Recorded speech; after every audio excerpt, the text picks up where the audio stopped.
Ni zan kan video lama khan upa SK a chungchang a thina chungchang ka chiang no lo de ven kan kon tak langa ton tu ma hin tle ma chiang de zo kan update na kon tak langa kan han en le thok thuak anga a shroi na hna lang kim lo mai the ma ka zo kan kon chiar kim mai don nia upa SK bo kal chungchang a report toy nimin ni som ni pengok thlak e sang hina som ni pengok chom ma daw som pakhat vela tan hril si pui an huana lo kap tu kana chuaka chhun dak ni bawr vela an nuin a phone a pick up theilova alo ho hak em awangin tlai dak li le chon ve vela a fanu in lam turin huan apana chuta chuan huan kalkonga muchunga thi in alo der tua a taksa palo khong to ni ama hi bp sang le zun thlum nei ania ton hai chho hian a in suicide ve de boka huan thleng ma sa ten heart attack emo stroke emo an ring beka awang hloma ho pui mai an tum lain a to khum lama hian thi sen lo chuak a om ta ka chuan ang khoi zui ngam talova police lamte khredin kan lo ngai changa police le forensic lamten lo thlenga na han zo chiang dewa poi khoi na nu ma ngai that lo na tu om lo ve an tia awang hlomin in lampan pui ani ta ni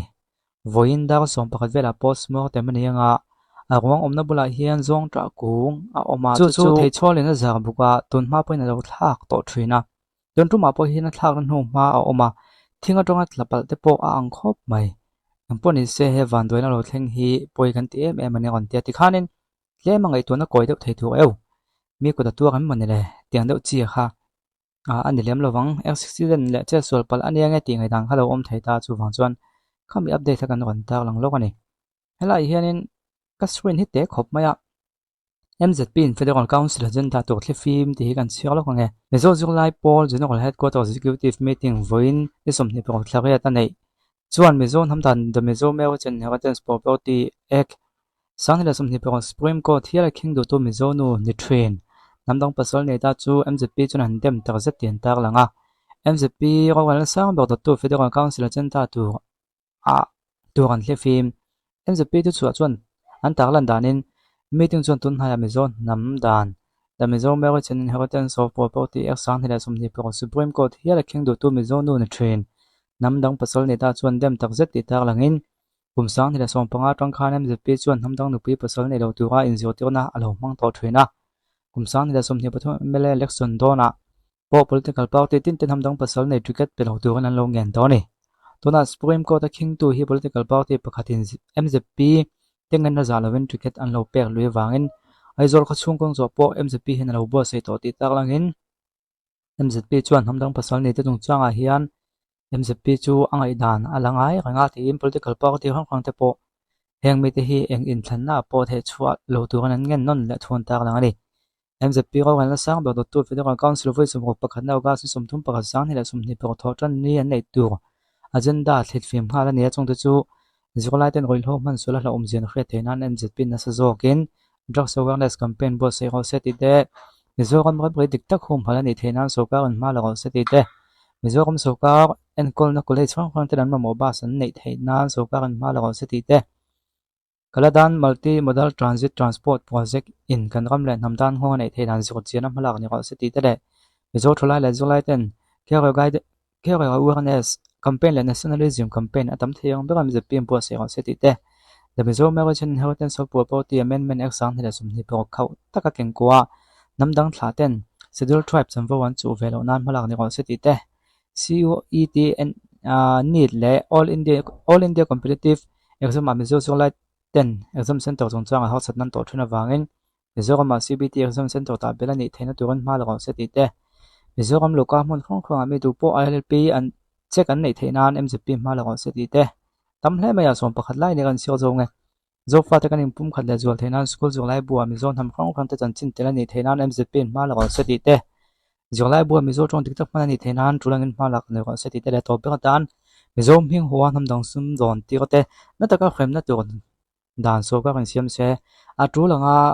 dap chuan ni set ini ton tu main topic hot beka chuanin kha pi mi re mi chungchang khania pi mi re mi hian ni e lemin ma an la chodewa video dang ate polo sei to hi chu pa ama le party in thun zom na de te kha oma vote vote ka mai ngem o te kha chu ngai to na chon ombe ma ka chu ka soi thui wak thelo we chuai chuanin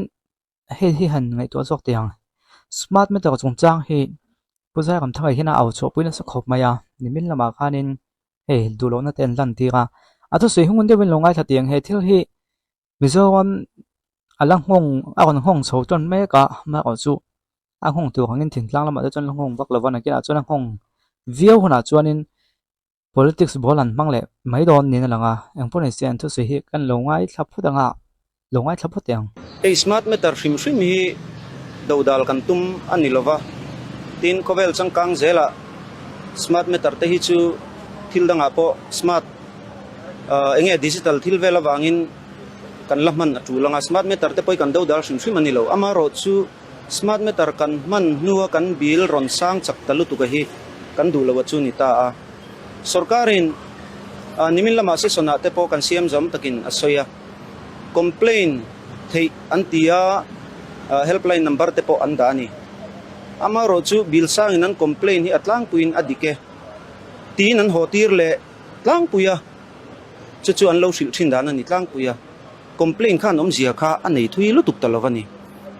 entinan ke mani anga po cheng sang khatvel choi thin khan tunain cheng sang sari vela local ta a khatiang ani chuan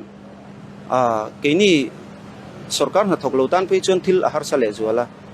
khopuya kan chenga tleminala zia zoka thingtlang lama te hanbua chhozel ta sela district danga te tun ayana sa hian mipui hian an dulo kan ring tlatani chuwangin sarkar hian he smart meter hi avua to sa zong song pohila thale sela lavua lo zong tenen hian mithiam te endik masak tir le veksela kan dua chu tiang ani lo chuan vua chun som to lo se kan du ani achan chu hetiang zel ni chuan thlatin hian bil hi asang tel mai ni chu tiang ani wang chuan mipuin har satna kan tok me ka chung tin kan buaya avua to chu atlang puin kan buaya ni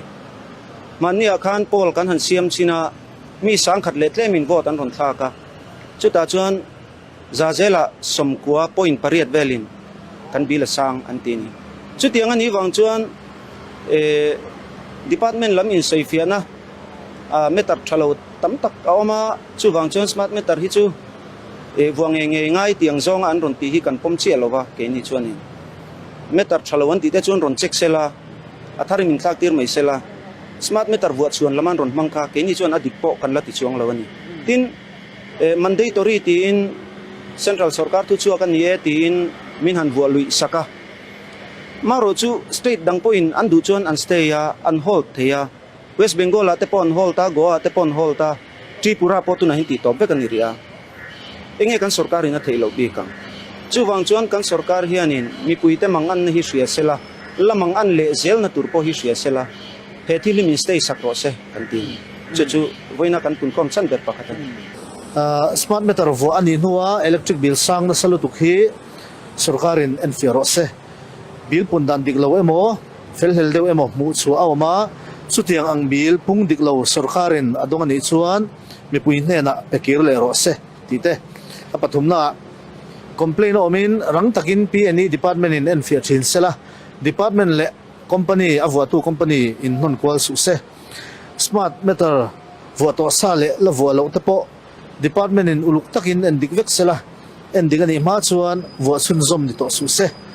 tina pangana billing period ti dang lamdo na emo sarkarin thilthar mipui sumbom khoi che thei chi a chhop chu don reng rengin mipui hne na chiang taka ria tirin zirtirna pema satoro se tite atobera electric smart meter zir chiang tu tur committee superintending engineer chinin akai hruai nge arang thayang berin din ro se heng hi voina kan local content resolution kan pas rang khani ole khami chungchang khani smart meter chungchang ni e bo hi om no ne wa ma ko chu ren ai takin politics bola hen lamang chi lo de ulaka puzai kam thang hen thanem ngai takin ma kon la chowa ti hian kon ti chowa ram dang ate chon lo boi khi kan muwa ti khian an da khom ba yo ya an tin na savio to ni chu wang chuanin hemi chungchang chu ngai tu that do vio ngai arin oma house vela chuan soimam the mai thian soimam han poisa choi khangai tho to sia tin power minister hom lo wang khanin soi ho na te po kha an delay do nin ka hian kina voina hianin a tho ni na han nei dona khata khan an soi don em enga mo thu thak om don em ti kha kan lo ngai chang ve don ni o